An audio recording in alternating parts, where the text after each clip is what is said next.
विद्यार्थी मित्रांनो, स्वागत आहे तुमचं मराठी स्कॉलर सिरीज या आपल्या यूट्यूब चॅनलवर। आज मी तुम्हाला सांगणार आहे की उद्याचा जो तुमचा गणित भाग 2चा पेपर असणार आहे त्यामध्ये नेमकं कोणते क्वेश्चन येणार आहेत आणि तुम्हाला कोणत्या क्वेश्चनचा सराव करायचा आहे। त्यामुळे हा व्हिडिओ कुठेही स्किप न करता शेवटपर्यंत नक्की बघा। जर तुम्ही 10वीचे विद्यार्थी असाल तर चॅनलला एक लाईक आणि सबस्क्राईब नक्की करा।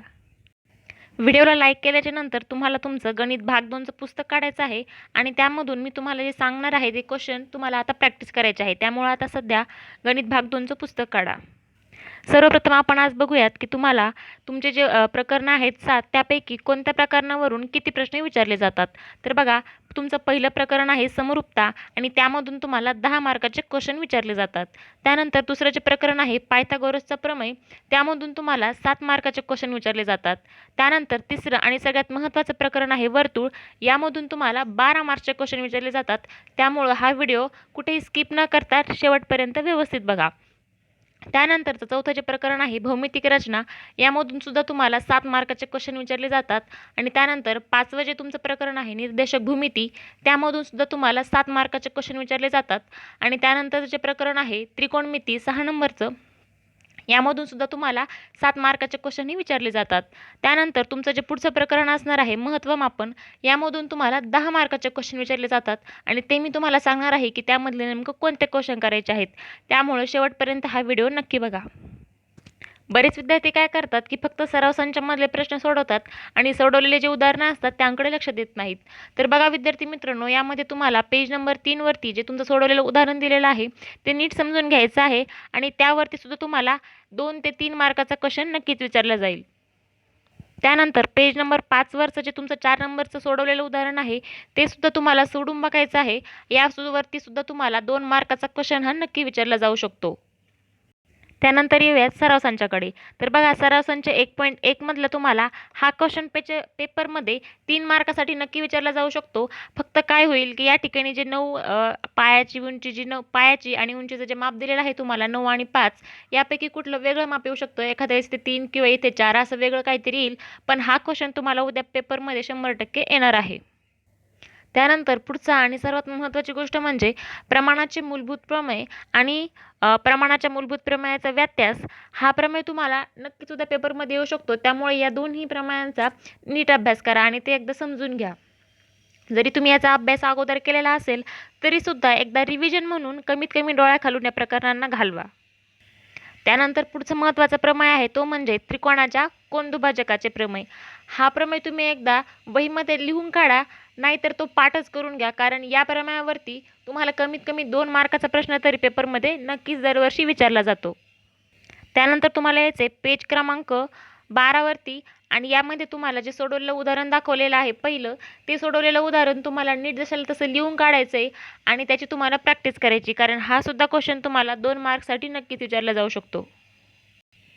त्यानंतर सराव संच 1.3 मधलं जे 9 नंबरचं उदाहरण आहे ते उदाहरणसुद्धा नीट एकदा सोडून बघा। मी तुम्हाला जे उदाहरणं किंवा जे प्रमेय सांगते ते माझ्या मनाने सांगत नाही आहे, तर मी मागच्या 3 ते 4 वर्षांचे जे क्वेश्चन पेपर असतात तुमचे त्यांचा नीट अभ्यास करून बघितला आहे की कोणत्या टॉपिकवर आणि कोणते प्रश्न येतात। त्यामुळं हा व्हिडिओ नीट आणि लक्ष देऊन बघा आणि मी जे गणित तुम्हाला सांगत आहे त्यांचं तुम्ही आज नीट प्रॅक्टिस करा।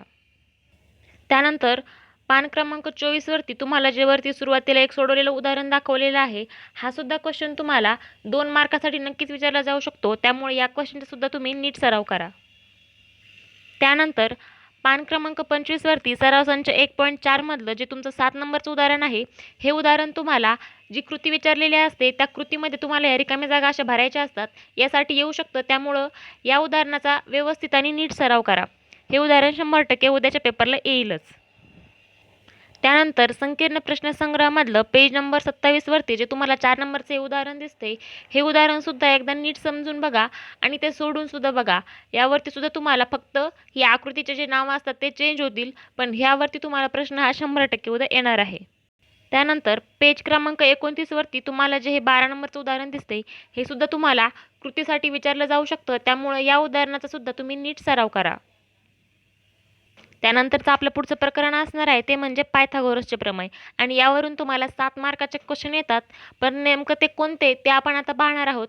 त्यामुळे नीट लक्ष देऊन व्हिडिओ बघा। त्यानंतर पेज क्रमांक 31 वरती जो तुम्हाला एक गुणधर्म दिलाय, कोणांची मापे 30, 60, 90 असणाऱ्या त्रिकोणाचा गुणधर्म, याचा सुद्धा व्यवस्थित सराव करा, कारण यावरती दरवर्षी एक प्रश्न हा नेहमीच येतो. त्यानंतर पुढचा महत्त्वाचा प्रमेय असणार आहे तो म्हणजे पायथागोरसच्या प्रमेयाचा व्यत्यास. या दोन प्रमेयांवर नक्कीच प्रश्न येतो, ते म्हणजेच पायथागोरसचा प्रमेय आणि पायथागोरसच्या प्रमेयाचा व्यत्यास. त्यामुळे या दोन प्रमेयांचा नीट अभ्यास करा. यासाठी पेज नंबर 36 वरती तुम्हाला जे सोडवलेलं उदाहरण दिलेलं आहे, या उदाहरणाचा नीट सराव करा, कारण यावरती तुम्हाला 3 मार्काचा प्रश्न हा फिक्स विचारला जातो. त्याचबरोबर पेज नंबर 37 वरती तुम्हाला जे सोडवलेलं उदाहरण दिलेलं आहे 4 नंबरचं, याचा सुद्धा सराव करा. त्यानंतर पुढचा जो महत्त्वाचा प्रमेय असणार आहे तो म्हणजे अपोलोनियसचा प्रमेय. यावरती सुद्धा तुम्ही पक्ष, साध्य आणि सिद्धता यांचा नीट सराव करा. यावरून सुद्धा तुम्हाला एकतरी प्रश्न हा विचारलाच जातो. त्यानंतर संकीर्ण प्रश्नसंग्रहामध्ये जेवढे तुम्हाला ऑब्जेक्टिव्ह प्रश्न विचारलेले आहेत त्या सगळ्या प्रश्नांचा सराव करा, कारण मागचा आपला जो कालचा पेपर झाला गणित भाग 1चा, त्यामध्ये तुम्हाला जे प्रश्न विचारले होते ऑब्जेक्टिव्ह प्रश्न, ते सगळे तुम्हाला संकीर्ण प्रश्नसंग्रहामधूनच विचारले होते. त्यामुळे उद्याच्या पेपरमध्ये सुद्धा तसं विचारलं जाऊ शकतं. त्यामुळे सगळ्या संकीर्ण प्रश्नसंग्रहामधील जे ऑब्जेक्टिव्ह प्रश्न आहेत त्यांचा सराव करा. त्यानंतर पेज नंबर 45 वरती तुम्हाला जो 11 नंबरचा क्वेश्चन हा स्टार करून दिलेला आहे, हा क्वेश्चनसुद्धा खूप महत्त्वाचा आहे. हा प्रश्न तुम्हाला 3 ते 4 मार्कासाठी नक्कीच विचारला जाऊ शकतो. फक्त यामध्ये काय होईल, कोणाचे नाव बदलतील आणि थोडी आकृतीची रचना बदलेल, पण हा प्रश्न तुम्हाला 100% उद्याच्या पेपरला विचारला जाईल. त्यानंतर पेज नंबर 46 वरती तुम्हाला जो हा स्टार करून दिलेला क्वेश्चन आहे 16 नंबरचा, हा क्वेश्चनसुद्धा खूप महत्त्वाचा आहे. त्यामुळे यातसुद्धा तुम्ही आज नक्कीच सराव करा. त्यानंतर आपलं जे पुढचं प्रकरण आहे ते म्हणजे सर्वात जास्त मार्क्स मिळवून देणारं प्रकरण आहे, ते आहे वर्तुळ. यामधून तुम्हाला कमीत कमी 12 मार्काचे क्वेश्चन हे नक्कीच विचारले जातात. त्यामुळं आता मी यामधले जे क्वेश्चन सांगणार आहे ते नीट लक्ष देऊन ऐकून घ्या. यामधला जो सर्वात महत्त्वाचा प्रमेय आहे तो म्हणजे स्पर्शिका त्रिज्या प्रमेय. हा प्रमेय खूप महत्त्वाचा आहे. यावरून तुम्हाला 3 मार्काचा प्रश्न हा नक्कीच विचारला जाऊ शकतो. त्यामुळे यातील पक्ष, साध्य आणि सिद्धता हे नीट समजून घ्या. त्यानंतर पेज नंबर 53 वरती जो स्पर्शिका खंडाचा प्रमेय दिलेला आहे, हा प्रमेय सुद्धा खूप महत्त्वाचा आहे. यावरून तुम्हाला 2 मार्काचा प्रश्न तरी हा नक्कीच विचारला जातो. त्यामुळं हा प्रमेय सुद्धा नीट समजून घ्या. स्पर्शिका खंडाच्या प्रश्नामध्ये तुम्हाला पेज नंबर 55 मध्ये जो सरसंख्या 3.1 आहे तो, त्यामधलं जे तुमचं जे गणित आहे 3 नंबरचं, या गणिताचा सराव करा, कारण हे तुम्हाला वर्तुळाच्या स्पर्शिका खंडावरती विचारलेलं आहे आणि हे गणित तुम्हाला उद्याच्या पेपरमध्ये नक्कीच विचारलं जाईल. त्यानंतर पेज नंबर 61 मध्ये तुम्हाला जो कंसाच्या मापाच्या बेरजेचा गुणधर्म दिलेला आहे, त्यावरतीचं तुम्हाला जे पक्ष, साध्य आणि सिद्धता समजून सांगितलेलं आहे ते सुद्धा एकदा व्यवस्थित नीट बघून घ्या, कारण कृतीमध्ये तुम्हाला हा प्रश्न विचारला जाऊ शकतो आणि त्या ठिकाणी तुम्हाला रिकाम्या जागा ह्या भरायला मिळतील. त्यानंतर पेज नंबर 66 वरती तुम्हाला जो हा महत्त्वाचा प्रमेय दिलेला आहे तो म्हणजेच अंतर्लिखित कोनाचे प्रमेय. हा प्रमेय सुद्धा खूप महत्त्वाचा असल्यामुळं यावरती तुम्हाला 3 मार्काचा क्वेश्चन हा उद्याच्या पेपरला नक्कीच विचारला जाईल. त्यामुळे या प्रमेयाचा सुद्धा नीट अभ्यास करा. त्यानंतर पेज नंबर 75 वरती तुम्हाला जो प्रमेय दिला आहे स्पर्शिका छेदिका कोनाचे प्रमेय, हा प्रमेय खूप महत्त्वाचा असल्यामुळे यावरती तुम्हाला 4 मार्काचा क्वेश्चन हा नक्कीच विचारला जाईल. त्यामुळं हा खूप मोठा क्वेश्चन असल्यामुळं याचा सुद्धा तुम्ही नीट सराव करा. त्यानंतर पेज नंबर 90 वरती जो तुम्हाला हा प्रश्न दिला 25 नंबरचा, त्याच्यावरती तुम्हाला स्टार करून दिलाय, हा क्वेश्चन खूप महत्त्वाचा असल्यामुळं हा क्वेश्चन तुम्हाला 4 मार्कासाठी नक्कीच विचारला जाईल. त्यामुळं या क्वेश्चनचा सुद्धा नीट सराव करा. त्यानंतरचं पुढचं प्रकरण आहे आपलं भौमितिक रचना. तर बघा यामधून तुम्हाला कोणते प्रश्न विचारले जातील ते आता आपण बघूयात. यामध्ये तुम्हाला त्रिकोणाच्या रचनावर प्रश्न विचारला जाऊ शकतो. त्यामुळं व्यवस्थित मापं घेऊन आणि योग्य साहित्यांचा वापर करून या आकृती काढण्याचा सराव करा. यावरती तुम्हाला उद्या नक्कीच 2 मार्काचा क्वेश्चन विचारला जाईल. त्यानंतर पुढची आकृती म्हणजे पेज नंबर 96 वरती तुम्हाला दिलेला आहे की वर्तुळ केंद्राचा उपयोग करून ती आकृती कशी काढायची. तर ती सुद्धा तुम्हाला योग्य साहित्यांचा वापर करून ती आकृती काढण्याची प्रॅक्टिस करा.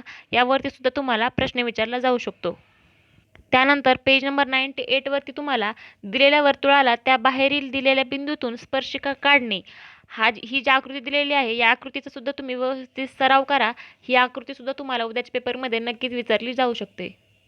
या आकृतीचा सराव करण्यासाठी पेज नंबर 99 वरती संकीर्ण प्रश्नसंग्रहामध्ये तुम्हाला जे 7 नंबरचा क्वेश्चन दिलेला आहे त्याचा सराव करा. त्यानंतर पुढचं प्रकरण आहे ते म्हणजे निर्देशक भूमिती. आता यावरती नेमकं कोणते प्रश्न विचारले जातील ते आता आपण पुढे बघूयात. निर्देशक भूमिती या प्रकरणामधलं सर्वात महत्त्वाचं सूत्र असतं ते म्हणजे अंतराचं सूत्र. आता या अंतराच्या सूत्राचा तुम्ही व्यवस्थित जर सराव केला तर तुम्हाला कसलं जरी गणित आलं तरीसुद्धा ते तुम्हाला सोडवता येईल. त्यामुळं ते उदाहरण एकदा नीट समजून घ्या, सोडवलेलं उदाहरण, आणि त्यानुसार सराव संचामधले 1 ते 2 प्रश्न सोडवा. हे एवढं केलं तरीसुद्धा हे प्रकरण खूप झालं. त्यानंतर याच प्रकरणामधलं दुसरं महत्त्वाचं सूत्र आहे ते म्हणजे रेषाखंडाच्या मध्यबिंदूचे सूत्र. यात सुद्धा वापर करून जर तुम्ही व्यवस्थित जर गणित सोडवलं आणि याच्यामध्ये जे तुम्हाला सोडवलेली उदाहरणं दिलेली आहेत ते 1-2 जरी समजून घेतले तरीसुद्धा तुम्हाला या प्रकरणामध्ये याच्यापेक्षा व्यतिरिक्त काही प्रश्न विचारणार नाहीत. फक्त तुम्ही यांचा सराव करा. आता पुढचं महत्त्वाचं प्रकरण असणार आहे आपलं ते म्हणजे त्रिकोणमिती. तर बघा, त्रिकोणमितीमध्ये तुम्हाला नेमकं कोणते प्रश्न विचारले जाऊ शकतात ते आपण बघूयात. त्रिकोणमिती या प्रकरणामध्ये तुम्हाला जेवढं काही सोडवलेले उदाहरण दिलेले आहेत ते सगळे उदाहरणं सोडून बघा, कारण ते जर सोडवले तरच तुम्हाला सराव संचामधले क्वेश्चन सोडवता येतील. आणि हे सोडवल्याच्या नंतर, सोडवलेली उदाहरणं झाल्याच्या नंतर सराव संचसुद्धा सगळे सोडून बघा यातले, तरच तुम्हाला समजतील की कशा प्रकारचे क्वेश्चन आपल्याला विचारले जातील. त्याचबरोबर पेज क्रमांक 138 वरती तुम्हाला संकीर्ण प्रश्नसंग्रह यामधला जो 5 नंबरचा प्रश्न आहे की सिद्ध करा, यामधले जेवढ्या काही उदाहरणं दिलेले आहेत तुम्हाला ते सगळे सोडून बघा. यामध्ये तुम्हाला 10 उदाहरणं दिलेली आहेत. यापैकी कुठलेतरी 2 उदाहरणं तुम्हाला उद्याच्या पेपरमध्ये नक्कीच विचारले जातील. त्यानंतर शेवटचा टॉपिक आहे आपला तो म्हणजे महत्त्वमापन, जो की आपल्याला 10 गुण मिळवून देणार आहे. त्यामुळं यावरती नेमकं कोणते प्रश्न विचारले जातील ते आता आपण बघूयात. यामधलं सोडवलेल्या उदाहरणापैकी पेज नंबर 144 वरती तुम्हाला जे एक उदाहरण सोडून दाखवलेलं आहे ते उदाहरण नीट व्यवस्थित प्रकारे समजून घ्या. यावरती तुम्हाला 3 मार्काचा क्वेश्चन हा नक्कीच विचारला जाऊ शकतो. त्याचबरोबर सराव संच 7.2 मध्ये तुम्हाला जो 3 नंबरचा क्वेश्चन दिला आहे त्यामध्ये तुम्हाला फक्त रिकाम्या जागा भरायच्या आहेत. हा प्रश्न तुम्हाला कृतीचा जो प्रश्न असतो आपला त्यामध्ये आपल्याला रिकाम्या जागा भरायच्या असतात बॉक्समध्ये, त्यासाठी तुम्हाला हा प्रश्न नक्कीच विचारला जाऊ शकतो. त्याचबरोबर पेज नंबर 154 वरती तुम्हाला जी ही कृती दिलेली आहे ह्यासुद्धा कृतीचा तुम्ही अभ्यास करा, कारण ही सुद्धा कृती तुम्हाला उद्याच्या पेपरमध्ये विचारली जाईल. त्याचबरोबर संकीर्ण प्रश्नसंग्रहामधलं पेज नंबर 163 वरचं जे 12 नंबरचं गणित आहे हे गणित खूप महत्त्वाचं आहे. त्यामध्ये तुम्हाला कृतीसुद्धा भरायला दिलेली आहे. याच्याऐवजी तुम्हाला गणित डायरेक्ट विचारलं जाईल, त्यामध्ये कृती भरायला तुम्हाला येणार नाही. हा प्रश्न तुम्हाला 4 मार्कासाठी नक्कीच विचारला जाईल. त्यामुळे याचा व्यवस्थित सराव करा. तर बघा विद्यार्थी मित्रांनो, आज मी तुम्हाला जेवढे गणित सांगितलेले आहेत तुम्ही फक्त तेवढ्या जरी गणिताचा सराव केला तरीसुद्धा तुम्हाला गणित भाग 2 मध्ये 40 पैकी 40 मार्क्स मिळणं नक्की शक्य आहे. त्यामुळे मी जे गणित सांगितले त्यांचा व्यवस्थित सराव करा. आणि जर चॅनलवरती नवीन असाल तर चॅनलला नक्की सबस्क्राईब करा, कारण पुढच्या व्हिडिओमध्ये आपण आता जे तुमचा विज्ञान भाग 1चा पेपर असणार आहे त्याविषयी डिस्कशन करणार आहोत.